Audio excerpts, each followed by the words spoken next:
Welcome to Kerr 9000's Horror House.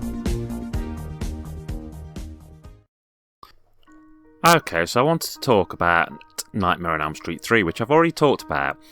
But what I didn't say is that Wes Craven got involved in writing the screenplay for the film, hoping that he could write an end to the franchise. However, he wasn't the first person who wanted to have a crack at writing A Nightmare on Elm Street 3. Both John Saxon and Robert Englund wrote their own scripts which obviously weren't used, and I thought it'd be neat to touch upon those. Saxon's script was going to be a prequel which would explain how things started and would have actually made Freddy innocent, meaning that the angry parents who'd burned him to death had burned an innocent man to death. Whereas Englund's treatment, which was called Freddy's Funhouse, would have been about Tina Gray's older sister, who would have been in college when Tina was murdered and would have come back to Stringwood to investigate how she died. According to Englund, part of his script later ended up being used in the pilot episode of the TV show Freddy's Nightmares, so at least that didn't go to waste. But no, I think this is a great film, and it is probably one of the better Nightmare on Elm Street films. I mean, I have a warmth and affection for all of them. Yes, some of them might get a little bit silly, but I think they're all worthwhile films. But this one is really one of the better paced and thought out films.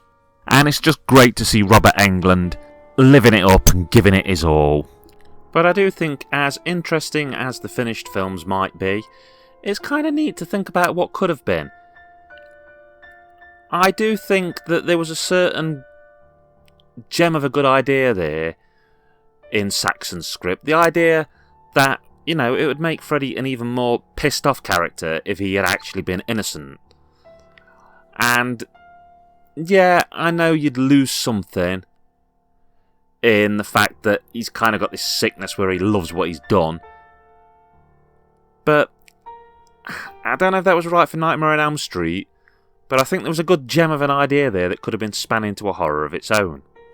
And I also would have liked to have seen a script wrote by Robert Englund filmed as a Nightmare on Elm Street film, because I think, he really grabbed that character with both hands. He became Freddy, and he had a sort of certain understanding of how Freddy would think and feel, and it'd be nice to see him get to, control the character in every way, not just the performance, but the ideas, the script, to get him to have, free reign with it.